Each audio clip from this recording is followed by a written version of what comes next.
जय माता दी साथियों, मैं नरेंद्र विश्वकर्मा आप सभी का अपने इस चैनल नरेंद्र विश्वकर्मा में हार्दिक स्वागत करता हूं।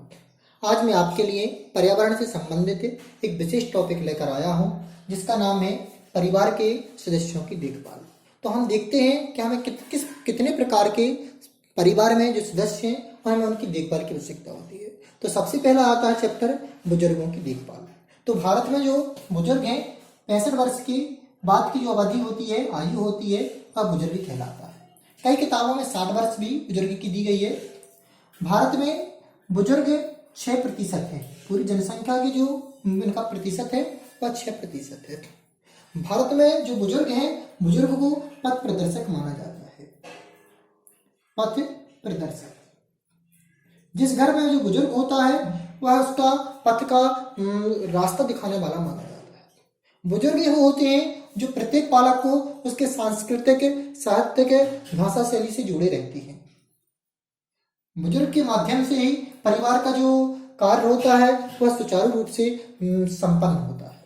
तो जब कोई भी व्यक्ति 65 वर्ष के ऊपर पहुंच जाता है तो उसकी देखभाल का दायित्व जो होता है वह उस परिवार का होता है, क्योंकि इस अवधि के बाद उस व्यक्ति के अंदर बहुत सारी बीमारियां उत्पन्न हो जाती हैं। कहा जा सकते तो जो बुजुर्ग होते हैं बीमारियों का एक प्रकार से घर ही बन जाती है। तो इससे संबंधित आपको विशेष टॉपिक याद रखना है कि परिवार का पथ प्रदर्शक किसे कहा जाता है, तो बुजुर्गों को कहा जाता है। भारत में 65 वर्ष से अधिक की आयु कितने प्रतिशत है, तो 6% है। भारत में बुजुर्ग की जो आयु है वो क्या है, 60 के ऊपर। और बुजुर्ग अपने परिवार में क्या देते हैं, तो उसे बुजुर्ग संस्कृति अपनी संतति या परिवार को प्रदान करते हैं। परिवार के सदस्यों की देखभाल में दूसरा टॉपिक है आपका बीमारों की देखभाल। बीमारों की देखभाल या बीमार व्यक्ति की देखभाल।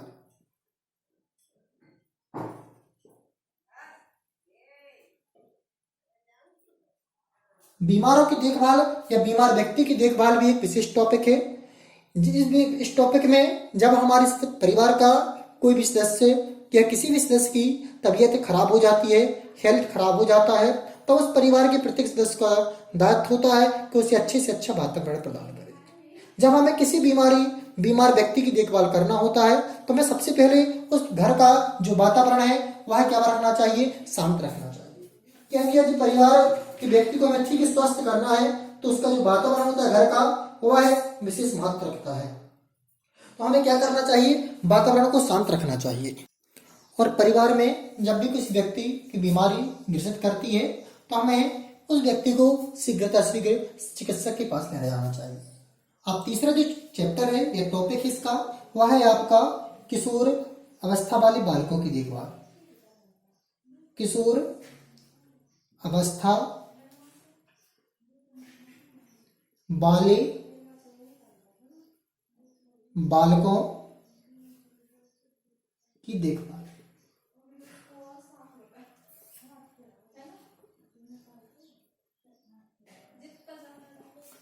तो जो किशोर अवस्था वाले बालक होते हैं वह 12 वर्ष से 18 वर्ष के बालक होते हैं।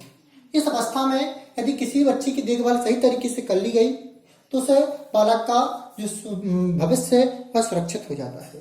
इस अवस्था को टीनेज कहते हैं, संक्रांति की अवस्था कहते हैं, जीवन का स्वर्णिम काल कहते हैं, विभिन्न नामों से जाना जाता है।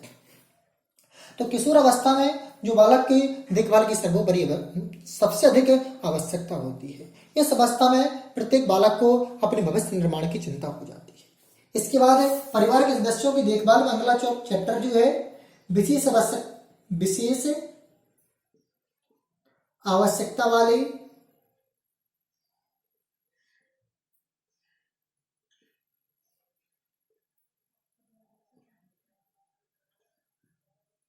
बालकों की देखभाल।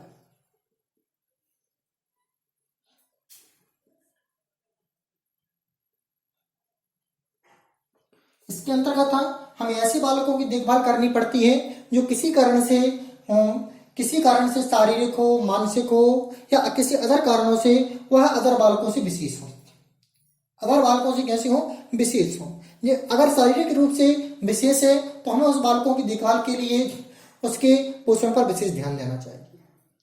या मानसिक रूप से विशेष है तो हमें उसके मानसिक वातावरण को, उस वहाँ के जो वातावरण है उसे सही बनाना चाहिए। तो इसके अंतर्गत आता है, तो इससे संबंधित क्वेश्चन जब निकल कर आता है कि विशेष आवश्यकता वाले बालकों को संबंधित आर्थिक पॉइंट क्या है। तो हमें आर्थिक पॉइंट से संबंधित आर्थिक पॉइंट इसका होता है पोषण की व्यवस्था करना। विशेष आवश्यकता वाले बालकों का जो पोषण हो वह अच्छा होना चाहिए। यदि आपको यह चैप्टर अच्छा लगा हो और आप पर्यावरण से संबंधित अन्य चैप्टर को देखना चाहते हैं तो इस वीडियो को लाइक कर दें और चैनल को सब्सक्राइब कर दें। जय माता दी साथियों।